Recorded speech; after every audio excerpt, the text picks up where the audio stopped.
Everyone, it's Carl, and Eric is planning on doing a 2-session actual play for the channel to show how you run Savage Worlds and maybe you learn a little bit.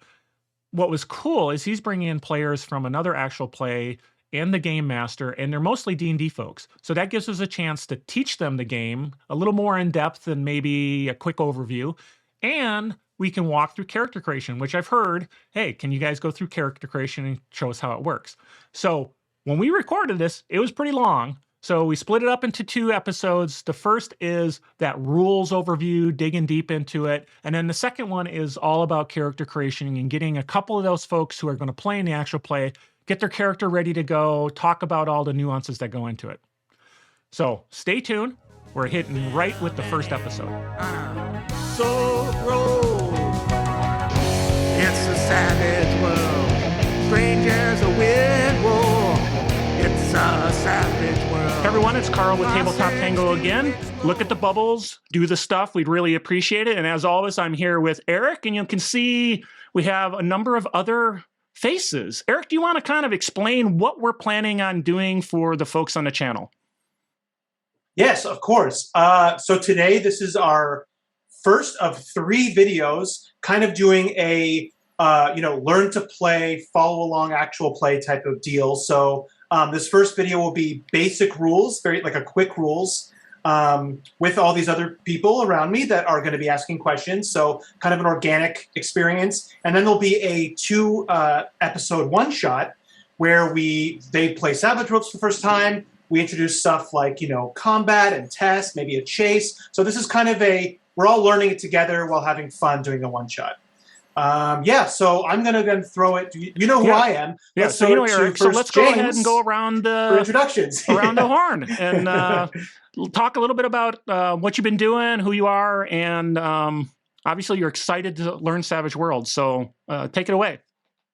Oh, hell yeah. Hi, I'm James. I'm a professional dungeon master at RPG at Home, and I'm normally the dungeon master for these fine folk below me and around me, including Eric. We run a game every Monday at 8 o'clock Central called Fey Touched, which is normally 5th edition Dungeons & Dragons. But for the next couple of weeks, while we take a little hiatus, we're going to be learning something entirely new. I've never played Savage Worlds before. I've dragged a couple of our players in with me to learn with a baptism of fire with these 2 wonderful gentlemen, and very much looking forward to creating the same level of chaos that Eric creates for me every week. So looking forward to learning a new system and having a bit of fun as a player for the first time in a while.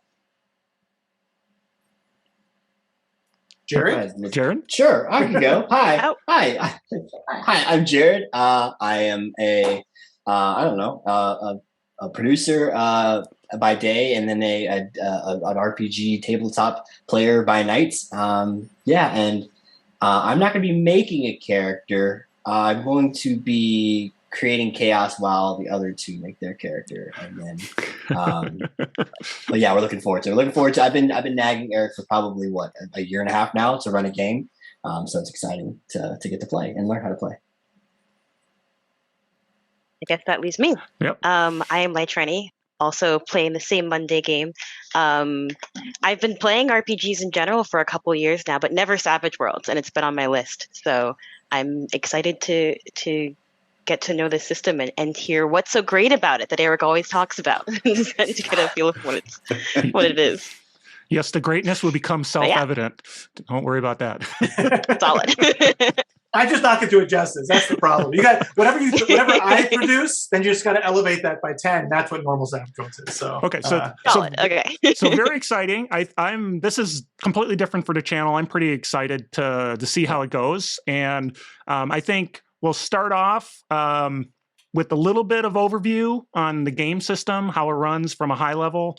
So Eric, I'm going to let you take this one on. I'm going to do something about a con later, like short when you're at a con. You're going to talk more about how we're going to be able to do this one shot. So take her away. Yeah, cool. So starting out, very basically, Savage Worlds is a setting genre generic system, which means that the core rules, which we're only kind of sticking with for this game, is just completely without flavor or trapping. It can really be applied to any genre or narrative that you can think of.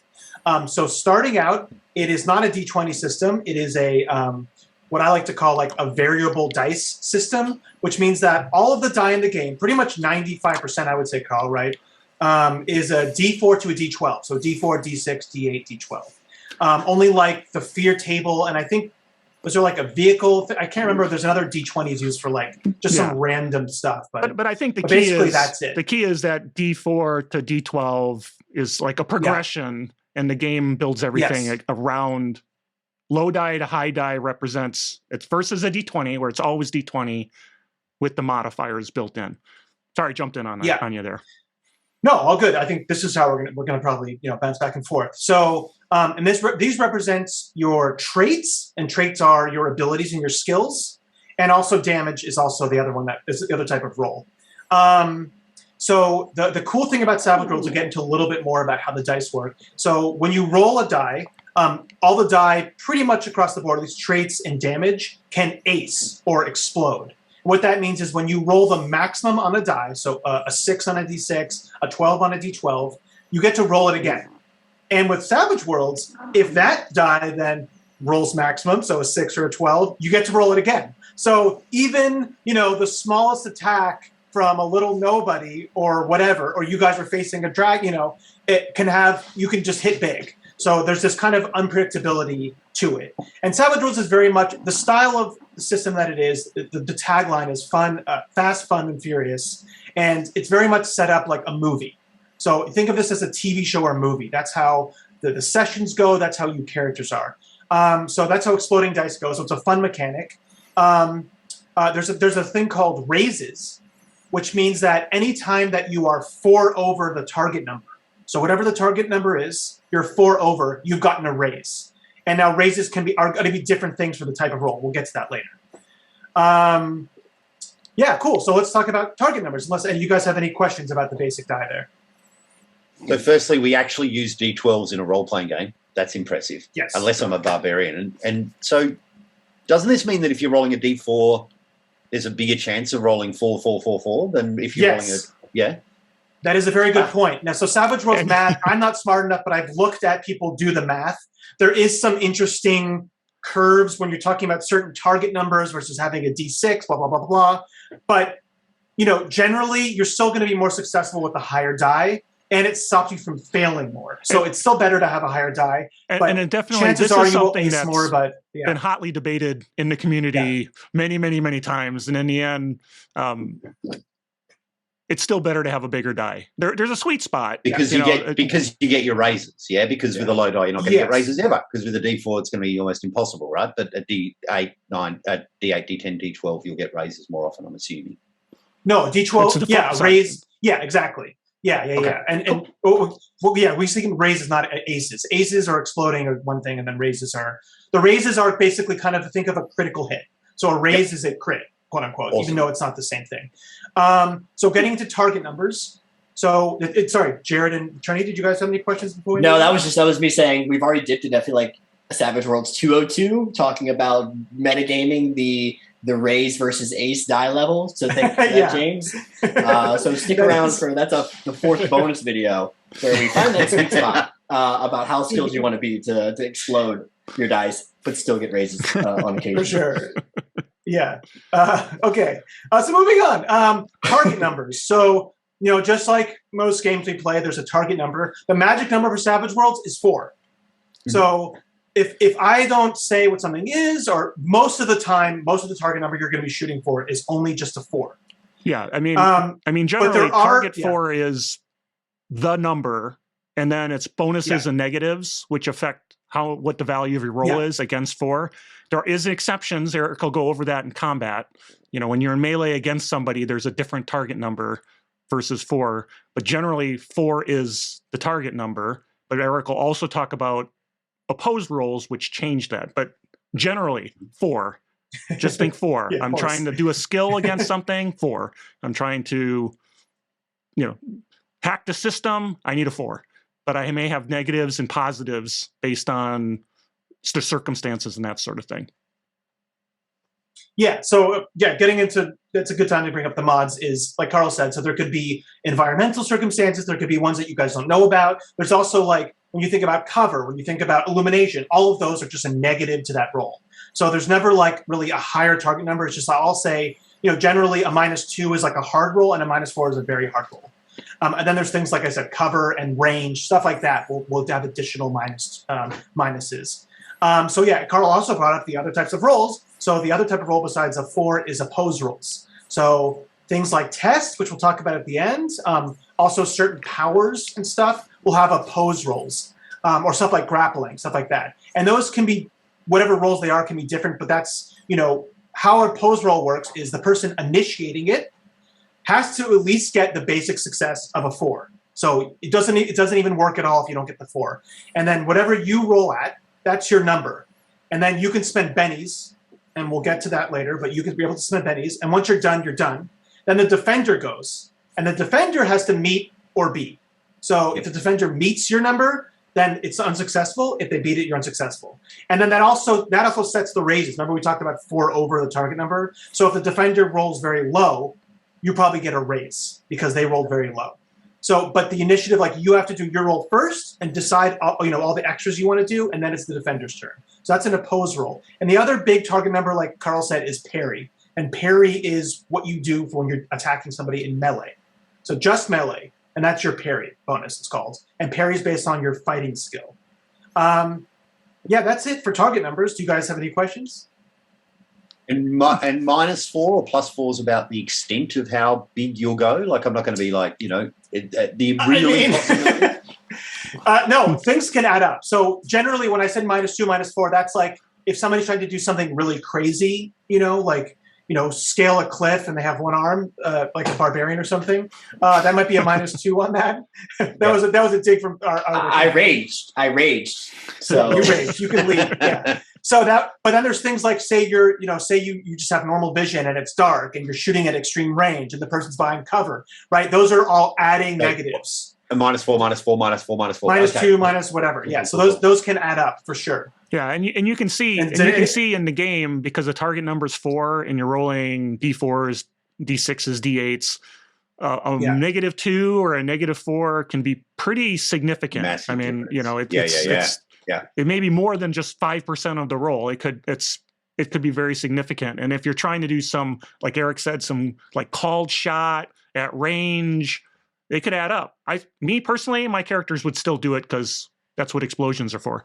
But I was going to ask, do explosions negate so if I have like -2 and like there's no way only an explosion would pass, does that still the critical dare still happen Eric, and succeed? Yeah, so let me give an example. Like let's say you are trying to, we'll just say, hack the system. Target number's 4, but it's a hard system. So so Eric might say, well, that's going to be a -2. And your hacking's a D6. So you're going to roll a D6. Right. And what you're really trying to do now is get a 6 because 4 is your target and you're going to be at -2. But let's say you rolled that 6. It's not just a success. You rolled a 6. You get to roll it again, right? Because it aced. It's an exploding die. And let's say you rolled 10 now. You rolled another 4. Well, now 10 versus the 4 target, you have a raise. And so Eric may describe something cool that happened based on the fact that you did not only meet that target number with the penalty, but you also still had a raise. Yeah. Okay. So yeah, the penalty comes out at the end. The penalty always comes out at the end. So after all your explosions, then you do the -2 or whatever. That's right. So I was thinking of like the max roll as the critical success, but it's not. It's a reroll. It's adding another roll, right? So you still have to continue. Yeah. And remember, it can keep exploding. So we've seen things. Somebody with a D4 and one heroic moment got like a 30 or something, and you're like, oh my god, because they got like 8 explosions in a row, and it's like insane. So there is those. So you don't have the same like critical hit like you do in a D20 system, but you do have like those like insane big numbers.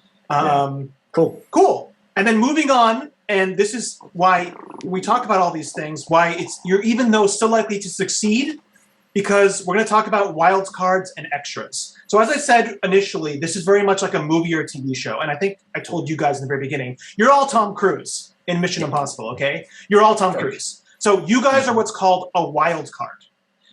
The big bad is a wild card. Maybe another random person, or like a dragon would be a wild card. His lieutenant might be a wild card too.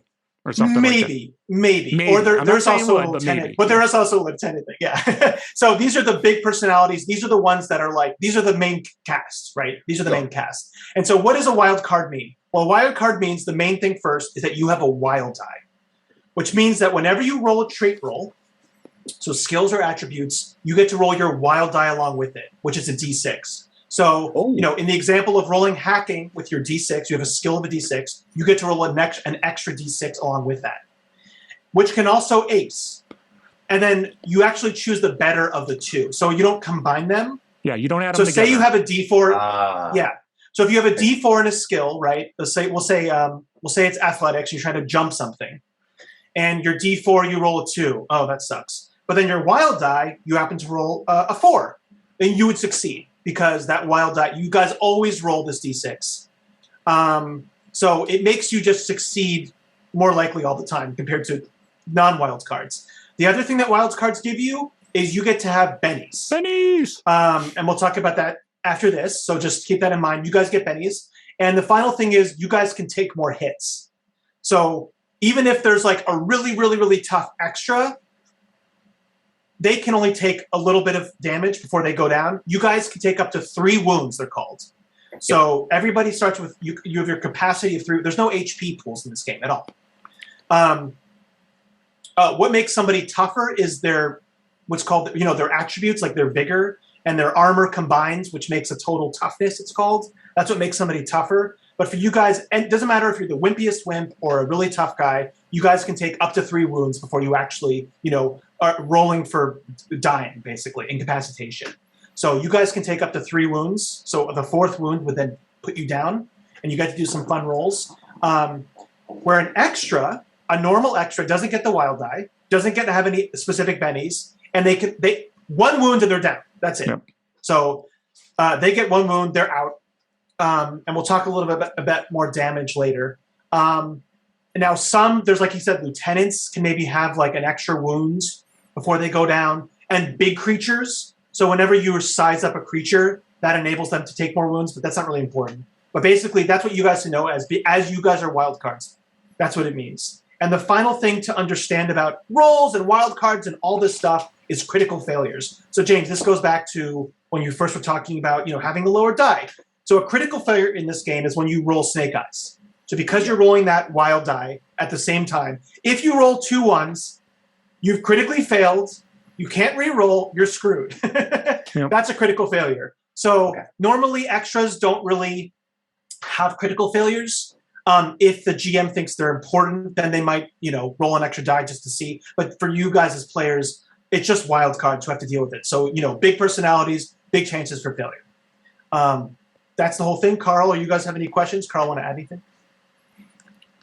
I think you're going to probably, when we go through combat, you'll talk more about what wounds mean and that sort of thing. So if that's, everybody's going, well, how does hit points and wounds kind of connect? He'll connect them. But by the way, I do have a video that's all about wounds are not HP. You can watch that on the channel. Anyway. Right up here. Yeah. Put the link right now. Put it right, we'll right here. Somewhere over here. Okay, there we go. All right, cool. We can just move on. So, again, I talked about wounds. I talked about bennies. Let's talk about bennies. Bennies are the meta I'm sorry, I currency of keep the getting game. excited about bennies. They're very excited. So bennies are these little, when you're playing in tabletop, they can just be coins. They can be little, figurines. They can be really thematic on the game. They're a really fun thing. They're basically inspiration, like Dungeon Master inspiration if you play D&D, but more. So normal wildcard players, you guys start with 3 bennies. Now there's hindrances and edges that can either add or take those away, but generally if you're a wildcard player, you start with 3 bennies. Now what do bennies allow you to do? Well, at any time you fail a roll, not a critical failure, you just normally fail a roll, you can throw a benny on the board and re-roll that roll. And then you always take the higher. So if your first one was higher, you're not stuck with it. You always get to take the higher. But the caveat is, and you can keep spending bennies until you're happy with what you get. But if you roll a critical failure, then you're stuck with that critical failure. So you've tempted fate, and fate has slapped you in the face. So that's why it's understandable to know about critical failures. So that's re-rolling. The second thing bennies allow you to do is soak, and we'll talk about with damage, but that's basically you can, if something damages you, you can spend a Benny and try to shrug it off. The third thing that you can do, and this is important for James and maybe the other player who's not here, is that you can spend a Benny at any time and get 5 power points back. So it's really good for people who have arcane backgrounds. The fourth thing that it can do is when you roll for initiative, and we'll talk about that next, or not, sorry, you don't roll, but when you're dealt initiative, if you're like, I don't like my initiative, I throw a Benny and I'll give you a new card. So basically, it's like re-rolling initiative. And the final thing that allows you to do is just kind of a random thing. It allows you to, like, if somebody was like, did I bring a ladder with me, or is there a ladder there? And as a GM, you're like, not really, but if you give me a Benny, there can be a ladder there. So it kind of allows you some narrative control. You can throw a Benny out. Now, how do you get Bennies? Well, like I said, you start with Bennies. When there's really good role playing, the GM might get, here's a Benny for you guys. You were really good. There's things called interludes, but that's whatever. That's basically good role playing. And then the other main way is your hindrances. So this is a character creation thing. Hindrances are your flaws that you get to choose when you're making your characters. When you play those hindrances, and not abusively all the time, but when you play them and it kind of messes things up for you or for the group, I'm like, awesome. You played your flaw. Here's a Benny. So instead of being rewarded for doing something like heroic or like, you're rewarded for being the asshole. You're rewarded for giving into your addiction. Because it's trying to encourage, because people tend to only want to be just heroes and just like the no stains on the sheet kind of heroes. And this is saying we're all flawed, right? Characters are more interesting when you're flawed. And the final way that you get a Benny is during initiative. If you're dealt a Joker, everybody in the party gets a Benny. Cool. Which is really fun. But if the enemy rolls a Joker, the enemies get Bennies. Because I have my own Bennies that I can use to re-roll stuff. Cool, that is Bennies. Do we have any questions? Can I have a Benny now? No. So can we just beg you constantly throughout a session? Is this a That was one of my. That was my first. See, I have the cork. My first I have thought, a cork yeah. hindrance that I say Bennies. See, where's mine? Come on, toss it my way. So, That's when I do power word kill. There's no that, but I would do that. I mean, you can. One thing I would say, especially for starting out, and then it's totally okay to be like, if you guys know what another player's hindrances is or yours, and you're really trying, and I'm not picking it up, you can be like, hey, that's actually my hindrance. Like, that's cool, especially when we're learning what our hindrances are. And or for somebody actually, being in my like, maybe, games, I encourage it all maybe the time. Carl should get a Benny. Yeah. Yeah, I don't mind. Call me out. I mean, I'm one person, and you guys are all role playing. So if you think someone deserves a Benny, I usually am okay with somebody calling me out on that. If you chose Yeah, to, yeah. yes, I do. If you chose to, like, say you use a Benny to re-roll a certain die, and that result is not one that you like, do you roll it once and that's it, or could you, if you wanted to, if it was really important, spend another one? Yes, you can keep spending Bennies until you run out, or you get a critical failure, and you can always keep the better roll. So say you rolled a basic success, but you really wanted a raise, so you throw out a Benny, and then that was a failure. You can stick with your success. So as long as you don't roll a critical failure, you can always take the best of those rolls. And so re-rolls are for trait rolls, so skills, attributes, and also for damage. So you can re-roll damage. If you don't like your damage, throw a Benny and you can re-roll damage. Yeah, cool. Cool. So let's talk about we're just going to get into a little bit of initiative and combat. We'll get into more in the actual videos, but it's good to kind of have a general overview for you guys making your characters. Initiative in this game is not with dice. It's with a normal deck of cards with jokers included. And if we were in person, I would actually deal you guys all out a card, and I would deal out my wild cards and my group of extras, just like you would in D20. But instead of them rolling, I'm dealing you a card. And then whoever has the highest card, obviously with the ace down to 2, they get to go first. A joker means you go on hold. So when it's your turn, you can always go on hold. It's kind of like holding your action in D&D, but it's more like you're holding your entire turn. A joker, you get to start on hold, and you get a +2 for anything that you do, including damage. So a joker gives a Bennies to everybody, and it gives you a +2 whenever you want to do.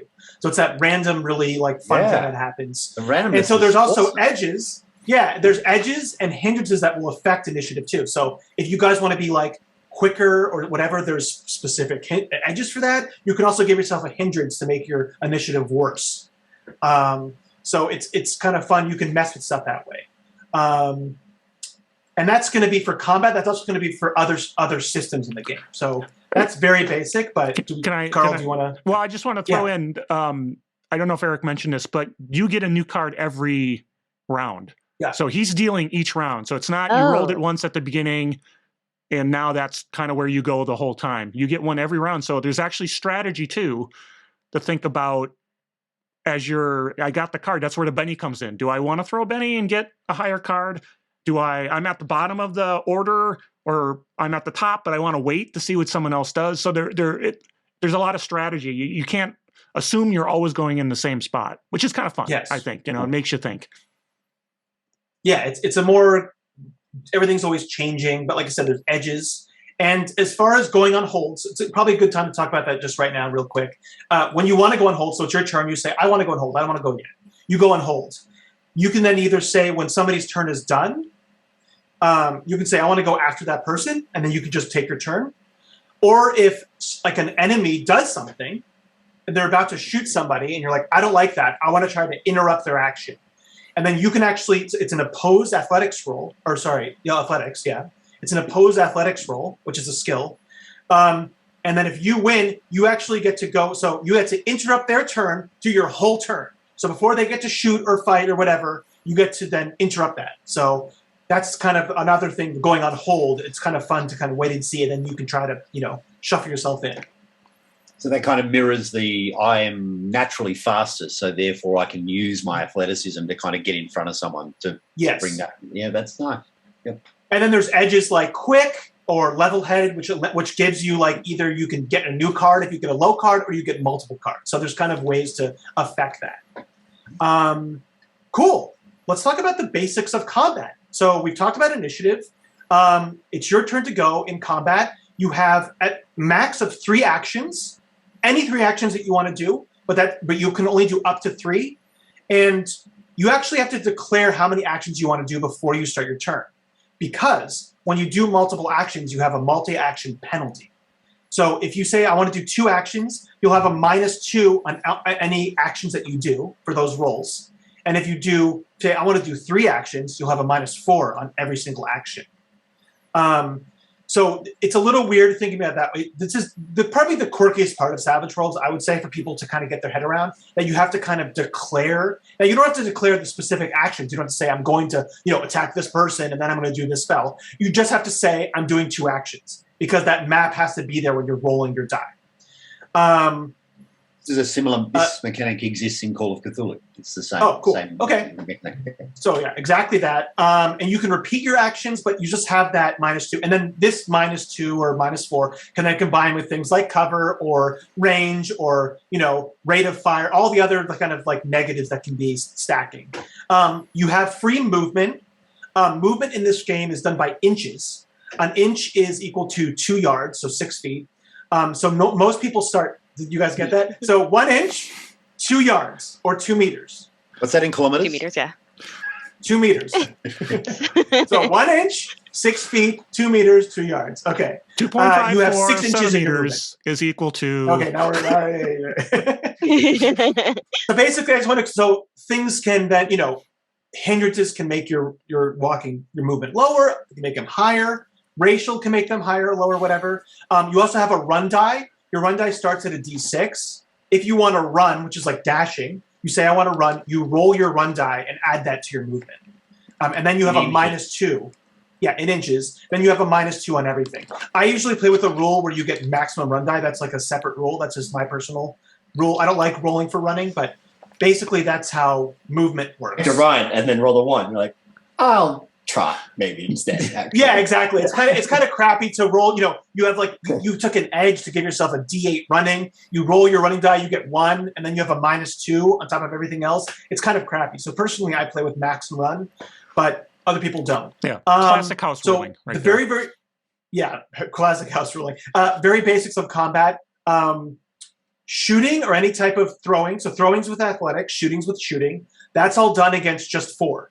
Doesn't matter. Sometimes people have an edge that maybe gives them a -2 or something, or like a shield. stuff like that. But you're only trying to hit a 4 because it's a gun or a bow, right? Or you're throwing knife. You don't need to. You can't really dodge that normally.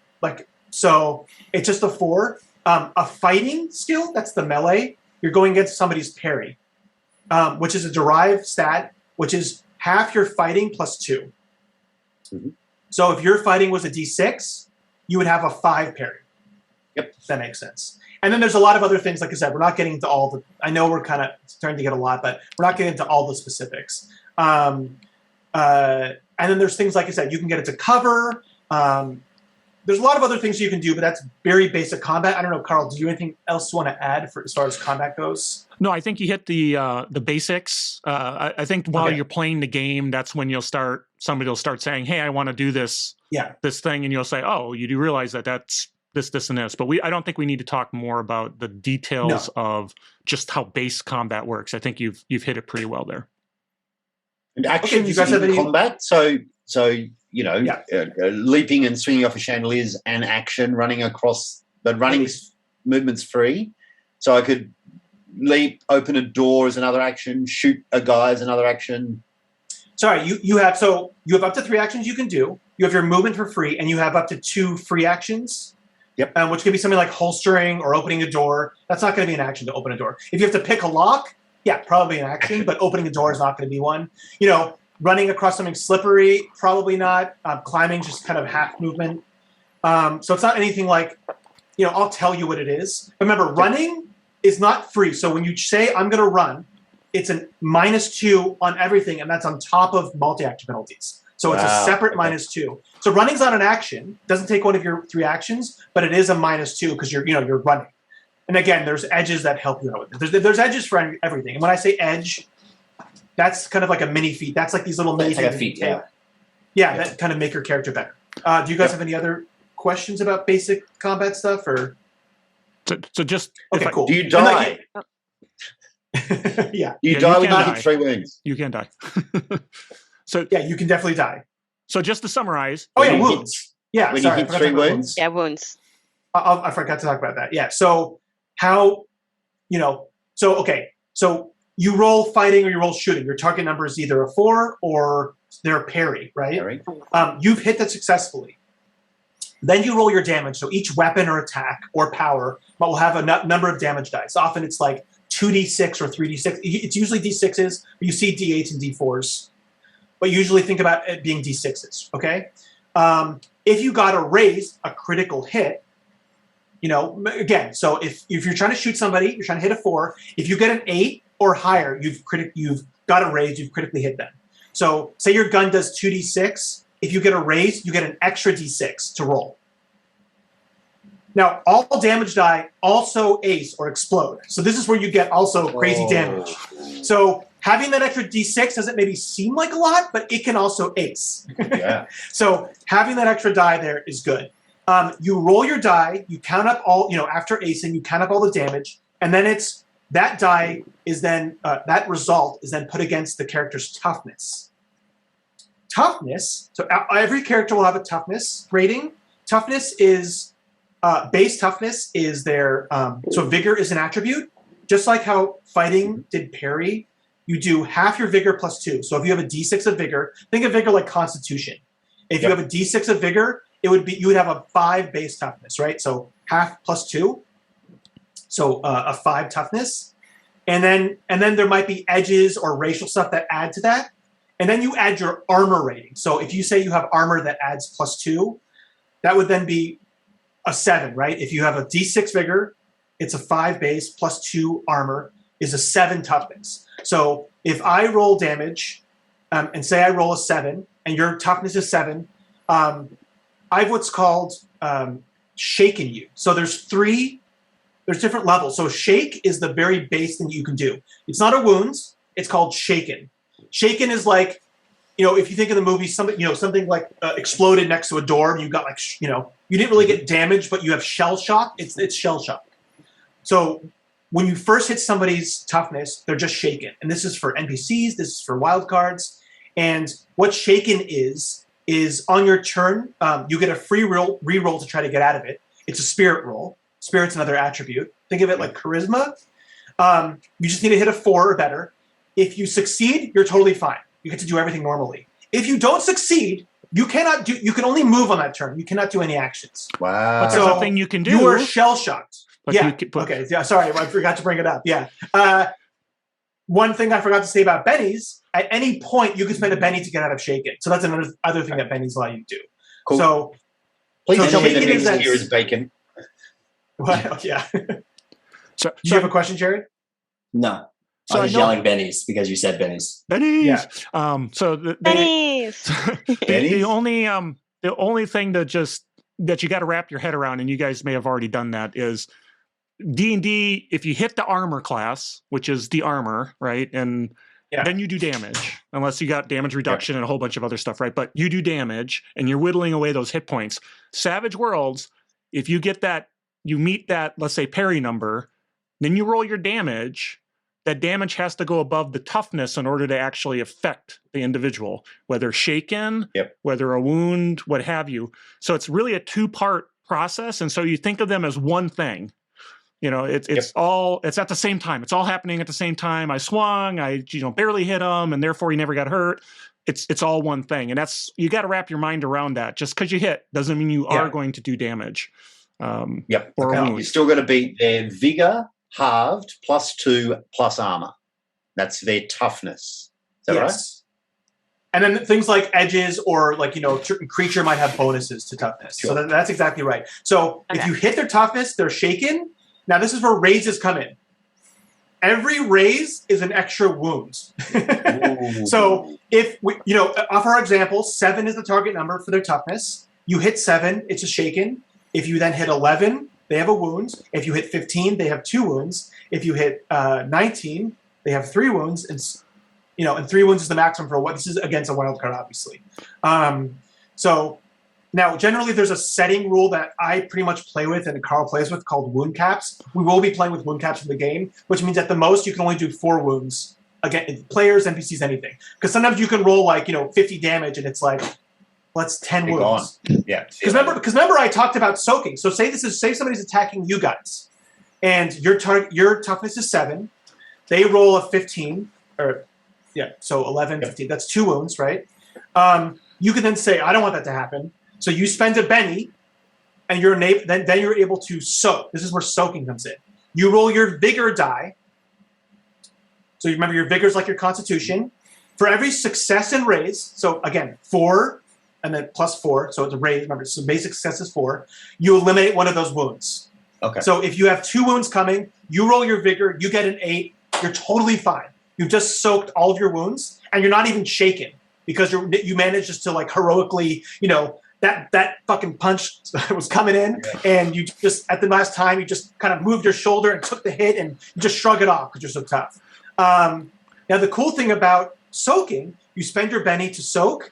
You get a 2, you're like, crap. You can then spend a Benny to re-roll that soak roll because it's a trait roll, if that makes sense. So you can actually re-roll your soak wounds. This is where a lot of Bennies can be spent. The death spiral of the desperate. I get it. Yeah, exactly. To soak those wounds. So now there's there's only one more other nuance. Maybe I'm going to step on your toes on this, but you may say, well, why is shaken? That's not a big deal, right? But if you're shaken and somebody shakes you again, you will get a wound. You're shaked and baked. Yeah. So That's my question. If you're shaken and you get hit, now you are getting a wound. Now there's a little nuancy to it, but we don't need to dig deep in that. So that's where shaken actually is an important thing. It's not just you don't get to do something. Someone may actually be able to affect you because you're off your guard and you're not able to take it as well. So go ahead, Eric. I just wanted to get that nuance in there because that's a really good point. Yeah, when you're shaken, it's easier than to hit you. So remember we said before a 7 would be a shaken. If you're already shaken and somebody hits 7 on damage, then you have a wound. So it's not good. Now, what wounds do, besides counting out to your death, every wound that you have is a -1 on any roll that you do. It also subtracts your pace's movement by 1. So as you get progressively more wounded, which this is one of the features I love about Savage Worlds, and I honestly it's like exhaustion on top of it. Exactly. Now there actually is exhaustion, and that's a second. Oh my god! There's fatigue and exhaustion, which works similar to wounds. You have only 2 fatigue, and then you're incapacitated. But let's that's ignore separate. that for now. Yeah. That's ignored. But this is where I like way more than HP pools. I find it just much easier to track, and I love that. Within D&D, somebody has 120 hit points. They're down 90 hit points. They're totally fine. Nothing's. But in Savage World, you have 2 wounds. You're moving way less, and everything that you roll is just with that extra -2. So it really progressively gets worse for you as you're getting wounded. So you don't want to be wounded. It's not a good place to be. We're not going to talk about healing really here, but the only thing I'll say that with healing, both magical and normal, you have the golden hour to heal wounds, which means after an hour, you can't just heal things. You have to go into like a hospital, basically. Yeah. So most healing wants to be within that hour. First aid or surgery. There's no in between. Yeah. Yeah, exactly. And I think that's everything for basic combat. Yeah, I know it's a lot. Yeah, I think that's... Do you have a question, Trini? No, all good. Oh, okay. We're all good? Okay. So only what a couple have more you things to not touch covered? That's Here we important go. for the base because... Yeah.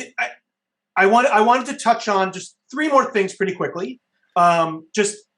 There's a lot of, combat options that we're not getting to and stuff because it's obviously too much. But some of the other basic things that you can do are, there's one thing called supporting.